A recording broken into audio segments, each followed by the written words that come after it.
Hey, welcome to our family. And tonight we have our first show.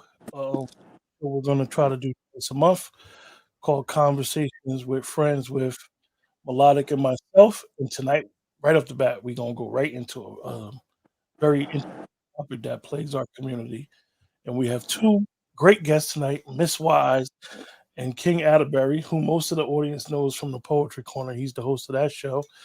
So we have a very interesting show tonight. We're going to discuss mental illness in the Black community. What's up, guest, host, everybody? Hey, what's up? How y'all Yeah. doing out there? Okay. Everybody good? No Yep. doubt. Well, I'm gonna start the show off with just asking you guys a very basic question, but it may seem in depth. And I'll start off with Miss Wise because we just met, and I don't want to put her on the spot, but I want to make her feel as comfortable as possible. What is your outlook on mental illness in the Black community? How do you view it? Whatever thoughts you have on it.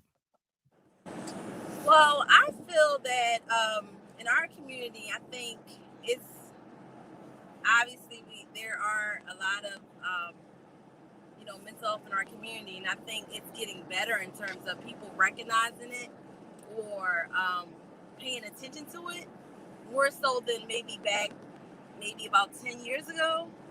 So although I am still seeing a lot of because I used to work as a probation officer, so I've seen cases where I had to get my clients help for mental health. I think it's getting better, so I think we are on a good path to progression in our community. I think we're recognizing it more. Okay, King. No, I've seen a lot of change myself. I mean, dealing with like we in this era right now, opposed to like in the 80s and the 90s. A lot of change. People are embracing like spirituality, to conjure up different ways to handle their thing. I think one of the basis of having family show love and friends and reaching out to people can help the whole thing at the end of the day. You know, but it's a struggle. I mean, It's a struggle. Yeah, Melodic. Yeah. Unmute your mic. Sorry about that. Mental health in our community, I think there are two different sides of the spectrum, in all honesty, because there are instances where I see that it is getting better, where some people are more self-aware, and there are some resources for them. But then on the other end of the spectrum, I see where people don't realize that they have an issue, and they feel like they don't have an issue, even if they've been diagnosed, and they don't take their mental health into account. I've seen it where people blame others for, their issue or their illness, their sickness. And that's really sad. I've seen some people who have actually been diagnosed who opt not to take the medication or opt not to seek the therapy because they don't want to be labeled per se. So it's really sad. I also find that when it comes to, I think it has a lot to do with education also. Well, my answer to my own question, it actually brings me to some of what I got off of WebMD, or the 10 barriers we're dealing with mental health. I think that in our community, I believe that over the years, nobody ever wanted to be considered crazy. And when somebody says maybe you need to go see and talk to somebody, m- because of the trauma that we've been through as people of color in this country, I think we've normalized our own trauma. We begin to be in certain situations, and we may have grew up in certain situations and be like, that's normal. All my friends dealt with it. We dealt with it, and we basically have been quote unquote successful. And as long as we didn't do nothing, or we are, well, I'm sane, or I'm good, or whatever, we never dealt with trauma, pain, healing, so forth and so on. So I'm gonna just list. I'm gonna just read these things off about why, according to WebMD, why most people of color are have apprehension with dealing with mental illness: avoiding the crazy label, mistrust in the system, lack of clinicians of color. That's dealing with the mistrust. Teens in therapy, inroads to eradicating the stigma, how to find the therapist that's right for you. And those were just some of the things that they detailed and said, these are some of the barriers that we face, is because the worst thing for a person of color is to be, as we would say, misdiagnosed, and somebody they you go sit down and talk to somebody, and it could be your mate telling you, oh, I think you need to talk to somebody, I think you need help, you got anger issues. Most of the time, the person may get very defensive because they may not see that they're getting angry. Um, so Indeed. then it might be a trust issue, because one thing, and it even leads into relationships, because a lot of times that vulnerability is saying, yo, I need help, I'm weak, I need somebody to talk to. That vulnerability leads to the mistrust of, if I'm vulnerable to you and I'm honest and open to you, you're going to take that and use it and abuse me. So I don't know what you guys thoughts on what I just read, or what you guys wanted to add to it. I'd like to add to your list. The high cost of mental health care, family shame around mental health, lack of diversity in healthcare, whiteness as a foundation to mental health care. I find that our community is not studied enough. Our issues are not understood. Um, Difficulty navigating the process is very time consuming. Um, Emotional hesitation, feeling like you have no place. No one understands your cultural customs, because let's be honest, our cultural customs are definitely different than the standard in this country. Negative past experiences with the mental health community. Yeah, and we see that now. I'm gonna give you guys a scenario, right? I had said this, that and Miss Wise, don't be shy to jump in and just say what you need to say, even though I can't see you. And I hope that you're driving and you're being safe and all that good stuff. Yes, I Um, am. Great. I said to someone a while ago, I said, everybody doesn't have trauma. And I know that a couple people disagree with me. I mean, I'm not saying I'm right. I'm not saying they're right. And one of my friends, he said the other day when we were doing a show, actually, with living with trauma, he explained some personal experience. He was saying how we as people of color, generationally, from generational stuff passed down, we all have trauma in us, or have dealt with some trauma. How do you guys feel about that? I think that's absolutely true. And I was actually going to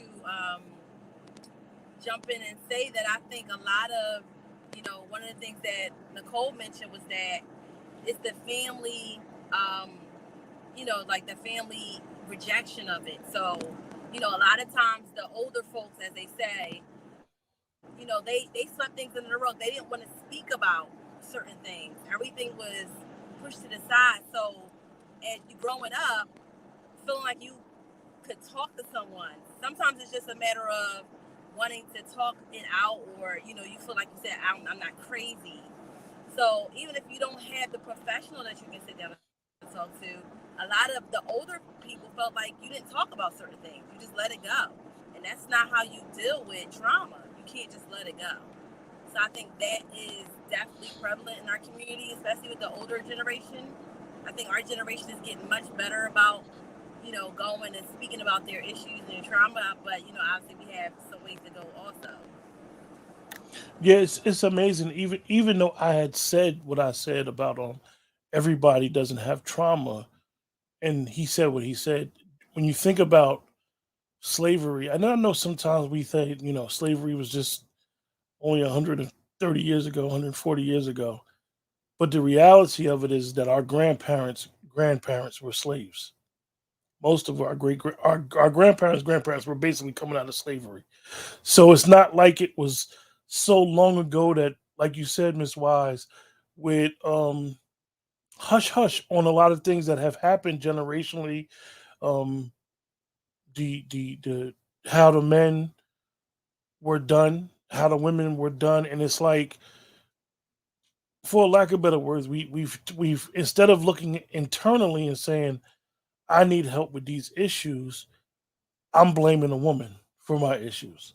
Or a woman could be blaming a man, like, yo, we were on that auction block together. We dealt with the same trauma. I know I have done a couple shows, and some women have talked about even some of the stuff that Nicole and Miss Wise go through as women dealing with the medical industry. Like this is still ramifications from that. The whole uh Black pain is different yeah, than yeah, white yeah, you okay, you ain't in pain, you right. good, and that's a mental bearing. Like even the stigma of strong black woman. Like I think a generation ago it may have seemed as a compliment, but now I know a lot of women are starting to realize, like, that's an insult. We shouldn't Yeah, have to be strong. We should, at a certain age, you as a woman, you should be vulnerable. You should be emotional. You should be able to not hold that emotion of crying, feeling. You're created with feelings. And it's okay that a woman and a man is created different. There's nothing wrong with that. And so much so that as men, our masculinity is being challenged. And as women, your feminism is being challenged. And it's like, you can't suppress who you are. Well, in all Um, honesty, many black women walk around functionally depressed, men as well. But I feel like we are labeled strong black woman. But my my thing is, what happens when being strong isn't enough? You know what I mean? Like, I mean, even strong people need help as well. And I would also like to point out that sometimes mental illness can be an effect of your environment, just like serial killers can be bred from environmental circumstances. yeah, mhm. trigger pressures. Yeah, Exactly. Thanks. Can you got something to add? Yeah. What I've noticed is a lot of people walk around camouflaging their emotions, feelings, and whatever they're going through. And just growing up too, I've noticed where some of our brothers and sisters were not very supportive of people, i.e., myself. On like when you don't understand what person going through, you like, yo, dude is a nutso. He crazy as hell. You know what I mean? But reflecting back as a grown man now, it's like, yo, we could have been doing things to help. Even when you get a label, when you're cool with somebody and you're a friend to that person who they call it a nutso or whatever, they're like, yo, you just as crazy as his ass, yo. You know what I'm saying? How you hanging out with him? He's my friend. You know what I mean? He's my boy. Or that's my homegirl. You know what I'm saying? Whether it's a guy or a female, you know what I'm saying? That label sticks on them.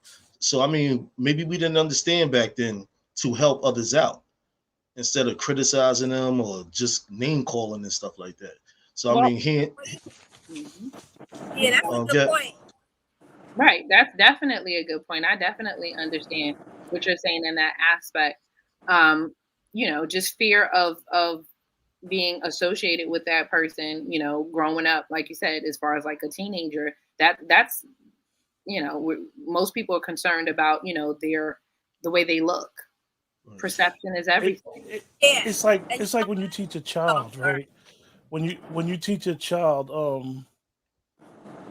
like some people may teach a child hate before love, when you should teach them love before hate. So a lot of times people are taught the boogeyman, and the boogeyman theory is the crazy guy, the guy, and we all grew up around people like that where we were told that that guy that lived at that house or that lady that lived at that house, um, they into certain things or Yeah, they're crazy, and it's real unfortunate because even if they didn't have mental health issues, it kind of put us in the mindset of when somebody is having a mental health episode, we would kind of like shy away from them or stay away from them and not try to encourage or befriend these type of people and not even see the signs in ourselves. And we start developing those signs. I know that one of the things that I seen with a prior experience of being incarcerated, where I would see guys that was doing jail time that did not shouldn't be in jail. They should have been in treatment somewhere. So when they're, as we say, time's up, when their time was up, they came back to society and in the system, unless you have a high profile case or unless you had a case dealing with children, you you could be civilly committed, but you wasn't going to be civilly committed based off of your medical stuff. You were basically going to be civil committed based off your crime. So, say if a guy committed robberies, like you always hear a lot of guys that go through episodes. They break into stuff. They might be going somewhere to live, break into a house. They go to jail for the burglary. They ain't thinking about giving them the treatment that they may deserve. So, I've seen a lot of times, and then the med line in institutions like jail are long. People would be shocked how many people in incarcerated are on some type of mental health medication.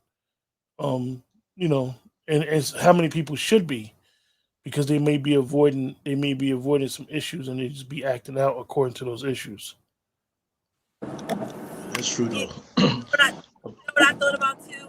So I think what we don't do in our community is we don't educate exactly what mental health means because I think people think, like you were saying, oh, the crazy guy that lives on the block or the crazy lady with the cats or, and that's crazy.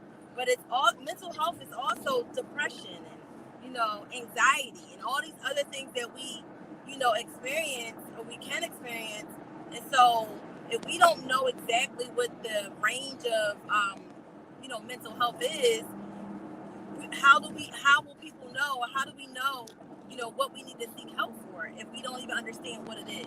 So I think it's just educating, the younger generation and even our generation what it is exactly. It's not just being crazy, it's not talking to yourself, it's not, spazzing out, it's not just schizophrenia, it's all these other ranges of, things that can be considered or are considered mental health disorders, and also mental health disorders is different from mental health issues. It's two different things. So I think it's just educating our community as well. I mean, in my personal experience, just like I had a family member, he had an accident and he was taking like seizure medication, but also he's kind of offset because due to the accident. But he would drink, and then next thing you know, he's acting like a whole different person. Growing up, it was like, yo, he crazy as hell, and he bugged out, didn't really want to be around him, but was the nicest guy. You know what I mean? when he was on his medicine and not drinking. You know what I mean? So going through that whole thing, and I know a couple of friends too. So you notice the trick things, which are the triggers, will trigger them to maybe cope. You know what I'm saying? Oh, well, I have a beer, you know what I'm saying? I'll be more relaxed. But not realizing, yo, you just drank and you took medication. So now you way off on that.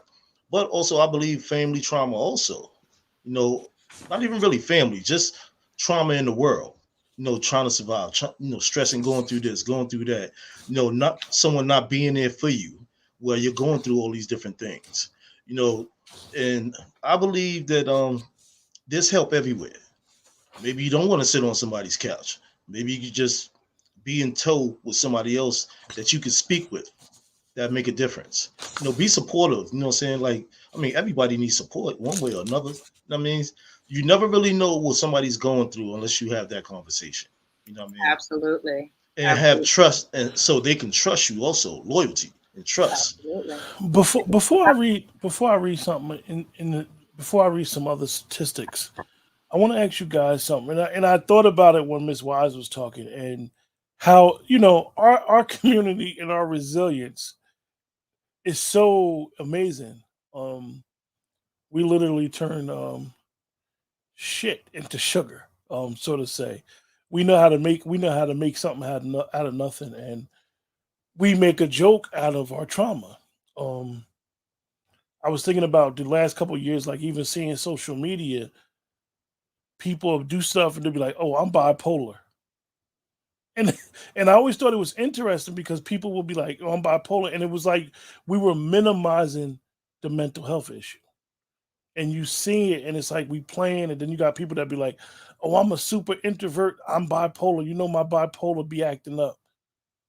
Like, I think that we need to really look at it like this is nothing to play with, and it's very serious because you have some people that may have an episode, and they may be, as King said, they may have great coping skills with dealing with their episodes, but then you have some that can't cope, that can't deal with it. I mean, they may deal with some bipolar issues. They may have an episode, and it's like 0 to 60 very quickly. Like, and you'd be like, "What the heck? What just happened?" So, I think as concerned Black people, we should really try to minimize the playing of the issue.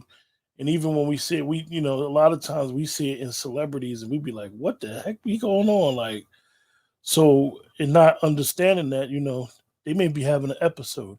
They just have access to more things than the average person, and their episodes are broadcast a little bit different.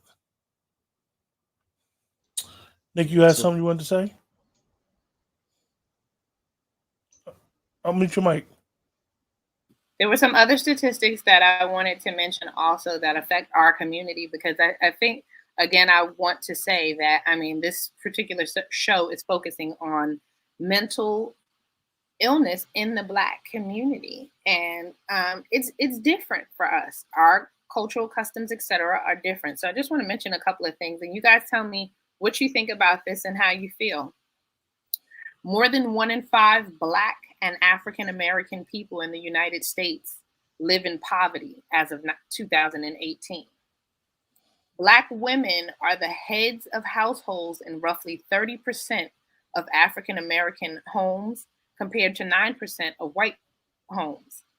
Binge drinking, smoking cigarettes and marijuana, illicit drug use, and prescription pain reliever misuse are frequent among Black and African American adults with mental illness.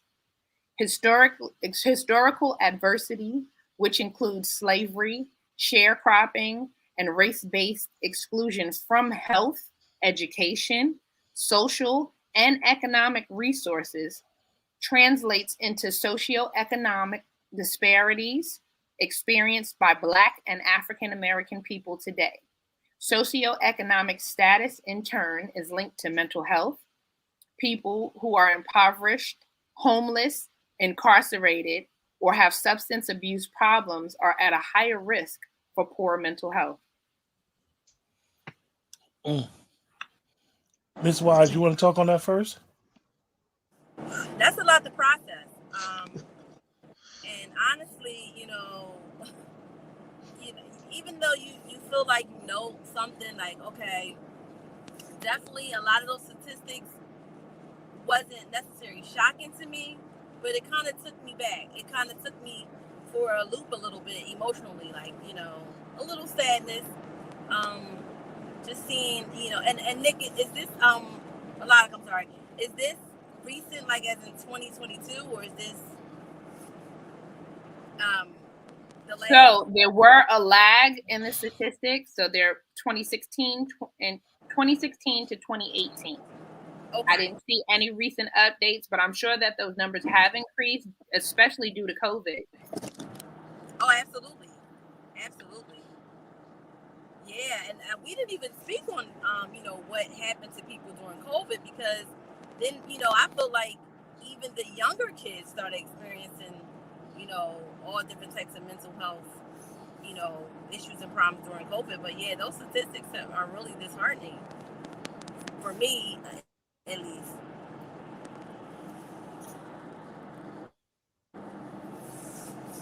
One of What do the you guys think?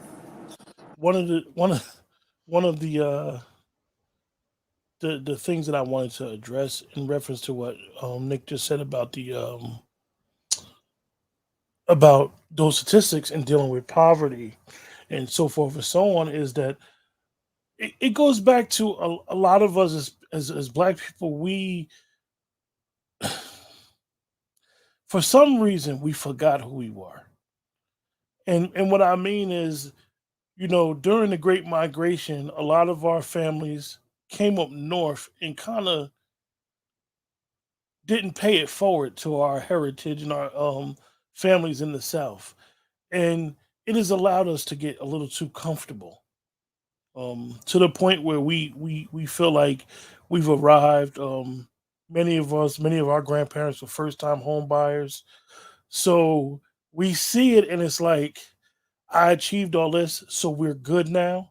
Like it kind of like we got out of the money. Some of us got out of the money aspect of dealing with the effects of slavery, so we kind of felt better. And it's like when Nicole brought up the statistics, I thought about so many of us are living in crazy situations, but it's normal. And I can attest to being like that. I can attest to being in a situation and you be like, this is normal. This madness is normal. Like, and a lot of people don't realize, like, having a single parent should not be normal. Have living in a single parent home or having just a single parent around. Normal is having two parents. Two parents made the child, so it should be two parents around. And it's like we've normalized the dysfunction, Absolutely. and then we Absolutely. don't understand that the mental health issues are symptoms of that dysfunction. And it's like Facts. over and over again, we continue to go down the path, not address the issues. As men, and seeing some of the stuff that has been going on lately, like, and I always hear this, and I always never really understand when a lot of black women say they don't feel protected by black men.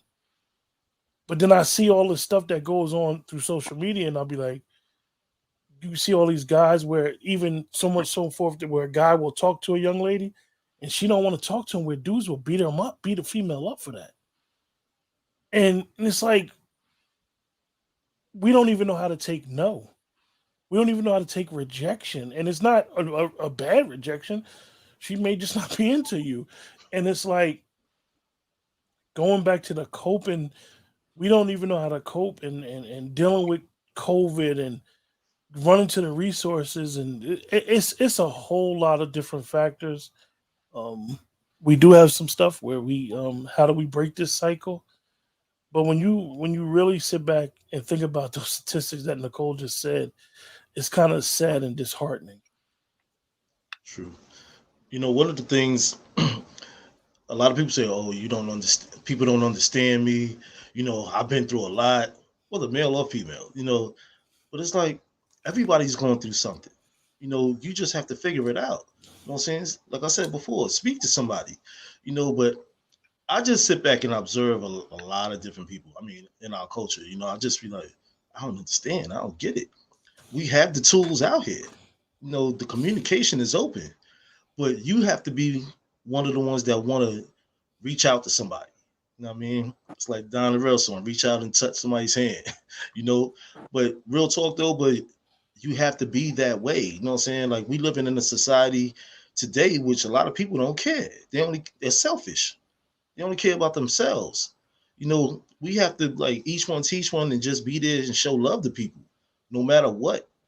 But at the same time, a person have to be open to want to receive that when Absolutely. you're giving. Absolutely. Yeah, Absolutely. I think you made a good point about communication, and I think a lot of people do not have the skills to articulate exactly what they're feeling. So I think that has probably been some people's issues. Not only are you dealing with your issues in terms of how you're feeling your emotions, if you're feeling kind of weird or depressed or whatever, and then trying to articulate that to someone in a way that they can understand and get empathy and sympathy from that person. And then not wanting to, sometimes you just don't want to spill your beans to someone who can't help you. So it's knowing the right people to talk to and then knowing what to say to get them to understand how you're feeling.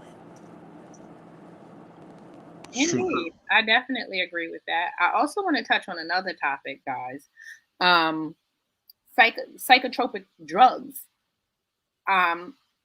Because I've spoken to a few people who have actually been diagnosed and have taken the psychotropic drugs. And many people feel like the drugs make them feel out of sorts.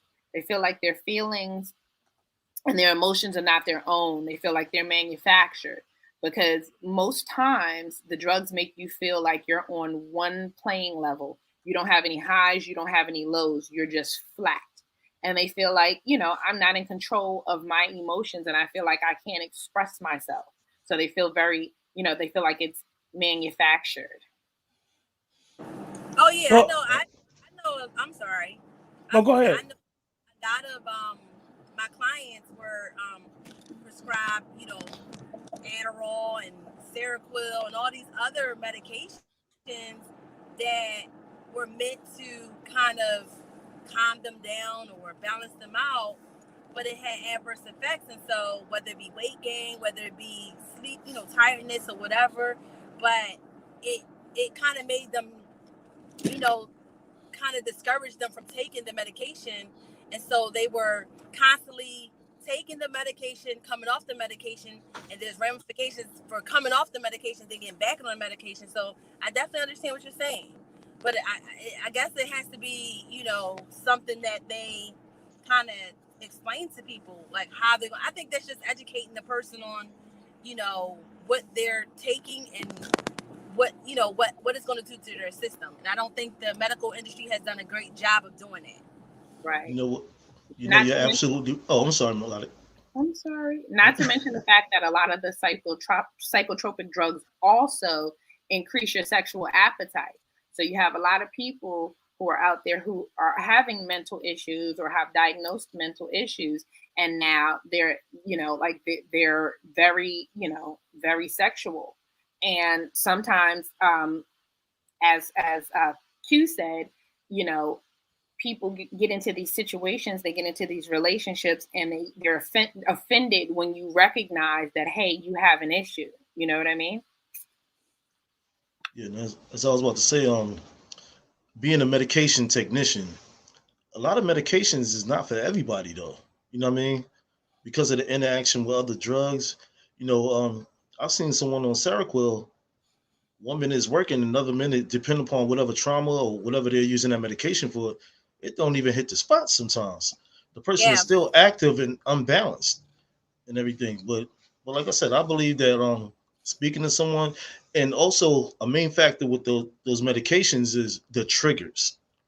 Whatever that heavy, hard trigger is that make you unbalanced mentally, people have to watch for that.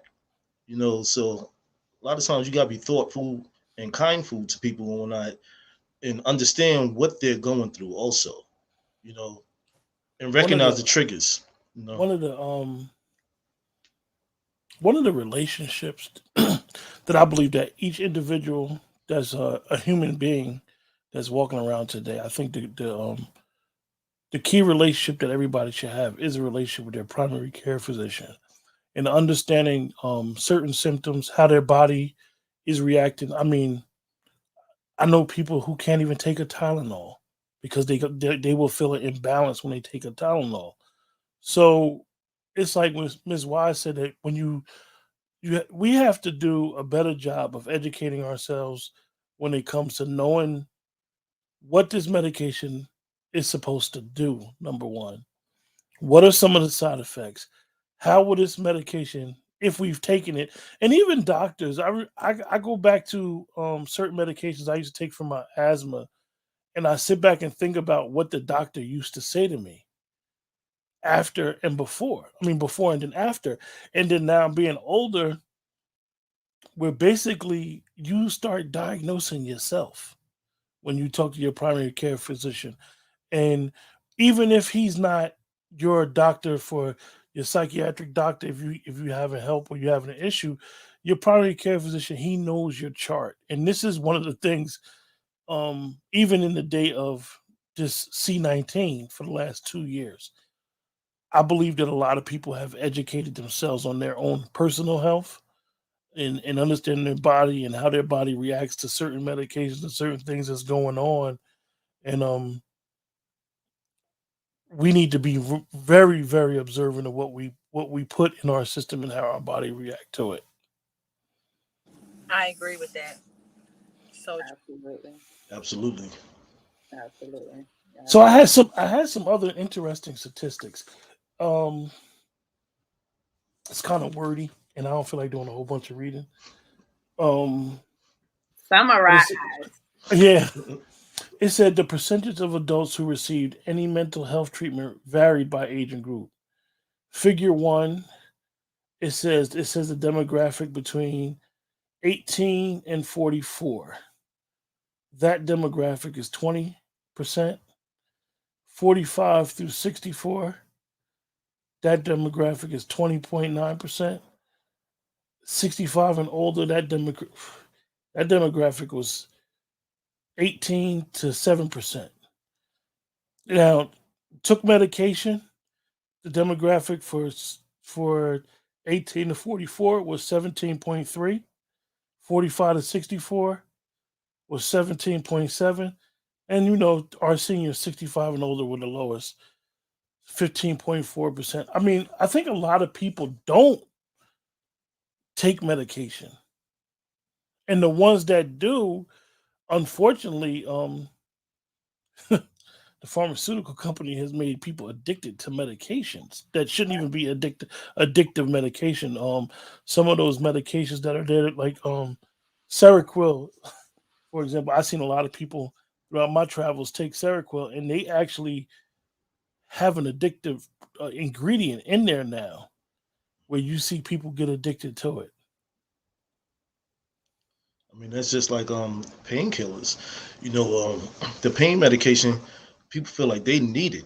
I mean, like I said, being a medication technician, I've seen people they ran out and they start bugging out like I need that. You know what I'm saying? And then that's when that other disorder takes place. Like you said, the addiction properties of it. And to tell you the truth, a lot of people don't need certain medications. Or especially the dosage that they're taking. So you kind of getting snowballed. But as you said, the pharmaceutical companies, they're making buku money. You Two know, other two other graphs I want to address is I just want to say, why would I give you the cure when I can keep capitalizing off of your pain? and that's another thing that yep. Nicole brought up is that uh it's like that balance. I always bring up Mother Lady Liberty, no, Mother Justice, and why she's blindfolded, and the scales that she have in her hand. The scales, for those nobody know, is supposed to be even, and the blindfold is justice is supposed to be blind. But when you're dealing with a society who's based off capitalism, making money, we were all taught how to be capitalist from early childhood, and then you realize Yeah, we're taught capitalists, but then we're fighting addiction. It's like a double-edged sword in our country and dealing with that. So we need to be mindful of it. I do got a couple other statistics that's interesting. And this is real for King and myself. This hits home for us because we're going to talk about the disparity and why this disparity is. We're going to women were more likely than men to receive any mental health treatment. Women 14 point no, excuse me, men 14.6%, women 25.6%. Any mental health treatment. Took medication 11.5% men, 21.2% women. Received counseling and therapy 7.9% men, 12.1% women. This has always been a myth, a stigma, and a stereotype, but all of it is true.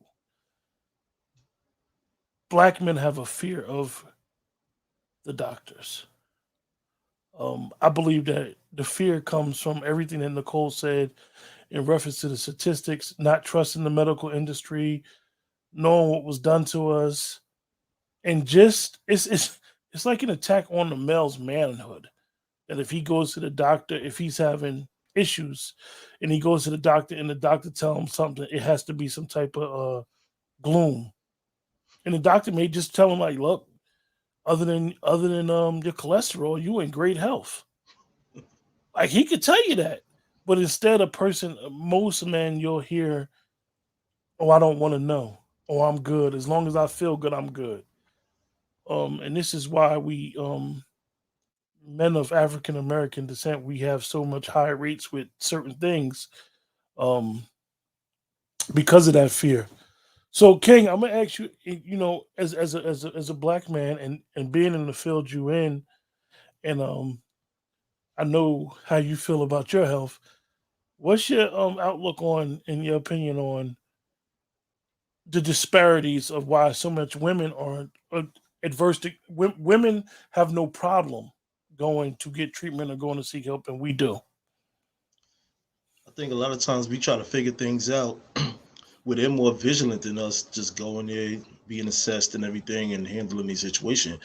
We just like what, like we kind of standoffish, because like I said, I think it's the way we were brought up, um, how we were raised, and I think as a youth, so we're older now, and we just say, you know what, I don't need to go to the doctor. I'm good. You know what I mean, like I'm gonna handle this thing. What the doctor know? He telling me this, and when I already figured out something else. But you know, I think that's just the cockiness in us. And but like I said, women always go. I mean, in my experience, I always hear, I gotta go to the doctor. I gotta go to the doctor. They're going to get this checked out, getting that checked out. So it's kind of makes us seem like, yo, you don't care. Like, I started going back, and I'm like, into my, summary from the doctor. It's just like, whoa, I need to sleep. I need to be a little more vigilant on my health care. I need to step my game up on being good. So I think it's a trial and everything, but it's all You about know, getting it corrected. You know what I mean? when you was talking, I so many things go through my head when a person talk. I just be thinking of thoughts, and I just had this very interesting thought I wanted to ask Nicole and Miss Wise. Do you guys ever see any apprehension of men in the medical, like when you guys go to the doctor, not your female doctor, but if your primary care physician has men patients, do you ever see men in those waiting rooms as much as when you see women? Um, you know what? Now that you mentioned it, I'm not sure if I do see a lot of men. I'm going to be paying attention now that you that you pointed it out, but I don't think so. Not as much I as, see as I do women. I see men, but not African American. I posed a question in one of the groups one time. How many people go to the doctor with their mate? And I was surprised at how many people kind of got offended by the question because one young lady was like, I ain't no kid. He ain't no kid. I don't need to go with him unless it's important. I think that the doctors, every time the doctors, if you, I mean, depending on your schedule, if you could go, I think that we should all know like your mate, even so much. Some I know with me with my medical history, like we have a group chat with my sisters and brother. Like we share everything. Like, yo, I'm going to doctors. Doctor said this. I gotta lose weight, or the doctor said my cholesterol high. And to me, that is like second nature. I mean, I don't know. My mother didn't kind of like instill that in us to do that, but this is what we do. And even so much, even if it's not that, I know my sisters will share stuff, and then I'll share stuff with my sister. Me and my brother will share stuff because we are getting older, and we have no problem, I believe, with saying that. I think that as we get older as people, we start uh realizing our mortality is not is what it used to be. We start thinking about death. We start thinking about things that are more important, and as men, I believe that we need to do a better job of really taking care of this health issue, and definitely the mental health issue, and Well, learning I and think learning. I still say, I'm sorry, I still say Facts. that I feel like you have to recognize that you have a problem. I think that when it comes to Black people in general, we have a lot of pride. Yes. No one wants to be looked at as the weak link or the weak individual. So even when we don't feel good most of the time, we brush it off. And it's like, I'll see how I feel tomorrow. You know what I mean? But in regards to like the mental health issues, I feel like most people don't feel like they have an issue. And Melodic, let me tell you something too. Well, as well as everybody, I was speaking with my son earlier today, because sent me the about what we was gonna talk about on the show. So I said, "Yo, son, let me." My son is 27, so I'm like, "Yo, let me ask you a question." So I asked him about the topic matter, subject matter, and he was breaking down a whole lot, and I'm like, "Really?" Meaning from like this generation, which he's in. And I was really shocked at what he was speaking about. A lot of things come from how you was brought up, from your parents. Verbal abuse, physical abuse, the one parent not caring, the parent not in your life, could be grandparents, family members, friends being picked on. He said all of that has a play in everything. And I'm like, it causes depression, you know, Absolutely. and I was just really kind of astounded, like, wow. Like he said, that's why these people I know, I don't deal with certain people, but I'm friends with them. But he's very knowledgeable, and he said I speak to certain friends and talk to them about this, that, and the other, and I'm like, wow. He said I don't need no medicine. He said, and I feel like medication you don't need. Just like one of my kids, they was gonna put on what's that medication for like when you mental illness, Adderall. That's what it was. Back when she was young, because they said she was showing out and everything like that. And I used to just always speak to her, where as the other were yelling and screaming. I'm like, that's not the answer. And my way was just because the way I was brought up. So I would just speak to her. I mean, even to this day, I mean, she talks about that. Like I was never mentally ill. I wasn't crazy. And people used to say that to her, oh, you're crazy because she was acting out. But that wasn't the reason she was acting out. You know what I'm saying? So I'm glad we never put her on that anyway. Well, white doctors, not trying to be funny, they were saying she needs it. No, she don't need it. You know, she just need people caring and showing love and everything like that, friends. But the point I was making about my son, I just was like, that's deep. I never really realized about a lot of kids who you see acting out. And I know a lot of them have, a little issue, but just knowing their parents, I'm like, that's why. You And know what I that, mean? and believe it or not, that's why in the barriers that it's not enough black clinicians is because of the trust factor. It's because if you may do a standard assessment in school, that assessment doesn't understand us culturally.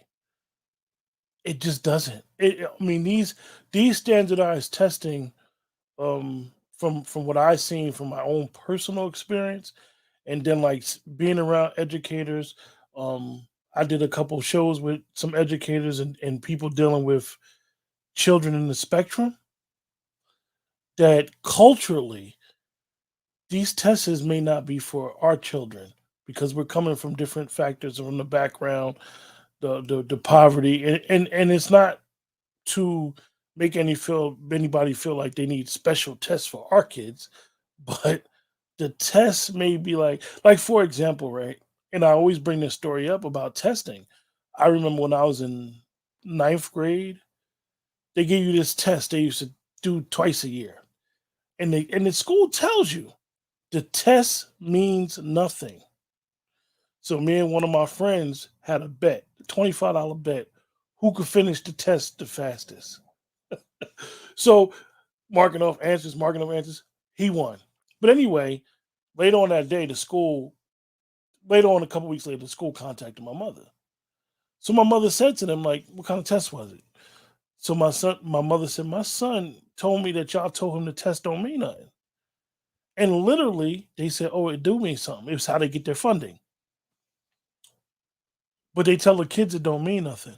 So sometimes kids are tricked into certain things that they may not even know are serious. And it goes distrust, and I got to keep hitting on that barrier because we have to get to a point where we first of all we have to trust our own parents, and then from our parents to our extended family, and then to the clinicians, and then to our teachers, to the point where we could tell them how we feel, how we are about certain things. Because you have some people that don't test well.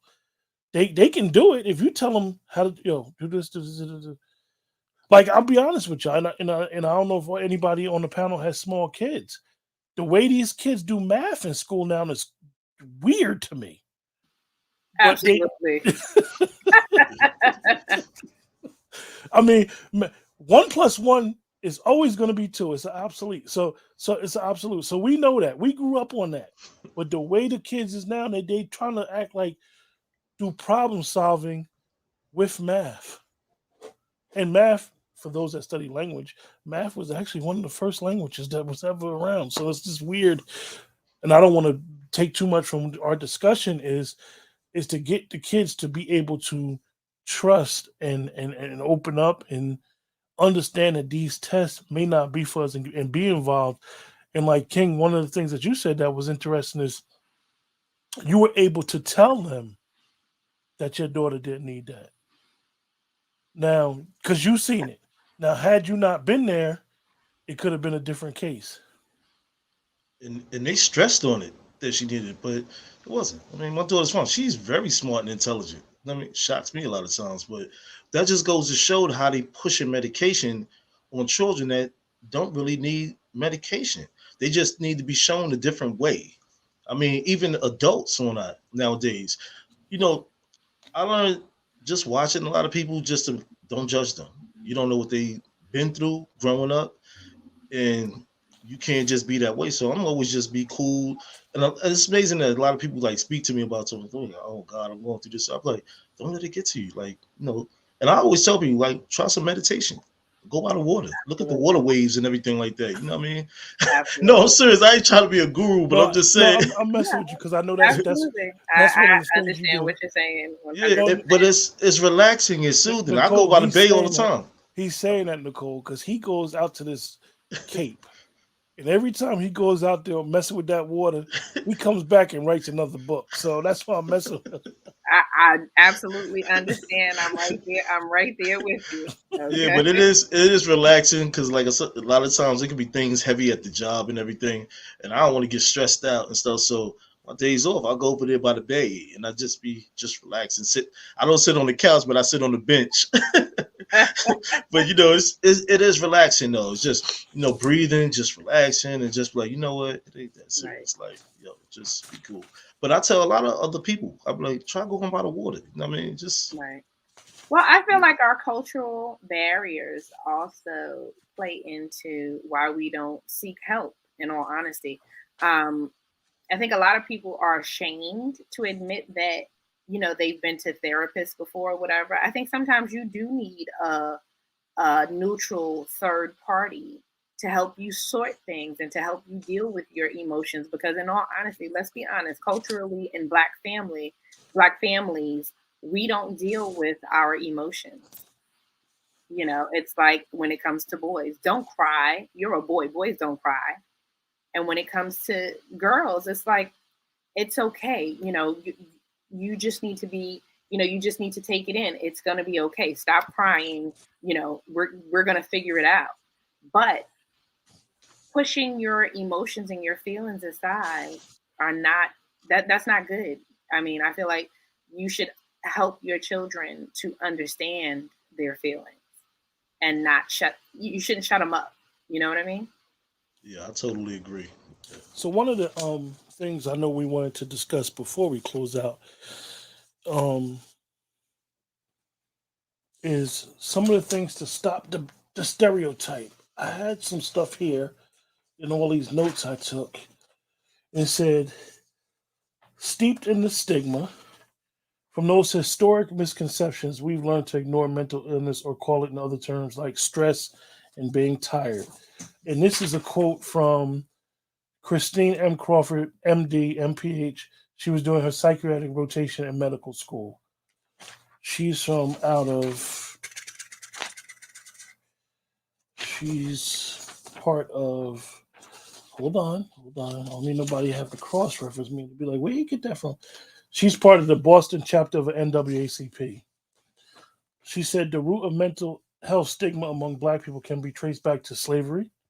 At that time, it was commonly thought that slaves were not sophisticated enough to develop depression and anxiety and under other mental health issues. From the historic misconceptions, we've learned to ignore mental illness or call it in terms of stress, like I said. And then then she goes on to say, African Americans develop mental health conditions at a rate equal to anyone else. They also experience trauma as a result of living within society of systematic racism. And then she said something else I wanted to bring up.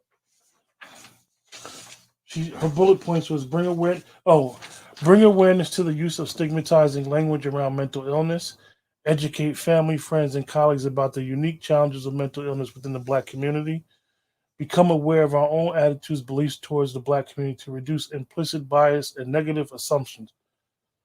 Very interesting statement there. The purpose of our discussion today was to just none of us are medical professionals.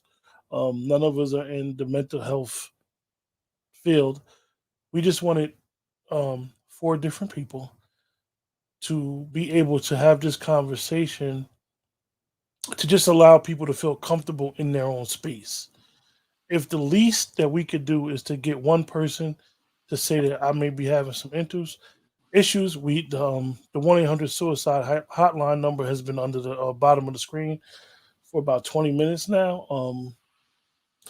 And as they always say, if you can't call that number or you're going through whatever you're going through, just feel free enough to talk to somebody. Absolutely. And don't feel like what I'm going through is like the mountain of everything.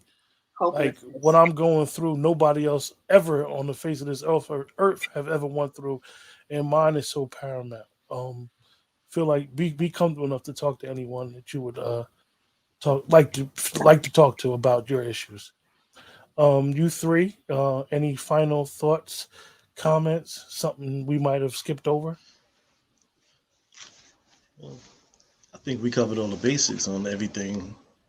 Also, I want to mention too, for people that's out there, you have going through things, maybe read some books, poetry, or any type of literature that can bring forth a different wave within your own mentality. You know what I mean? A lot of things can help.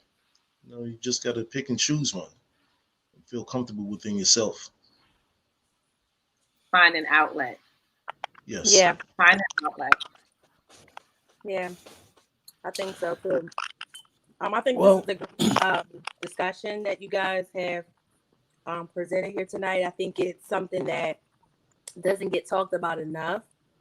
And I think there's so much more we could have dived into, but I think this was a great start. And I do hope that the listeners out there will, um, take advantage of whatever resources that they have, whether it be people, whether it be,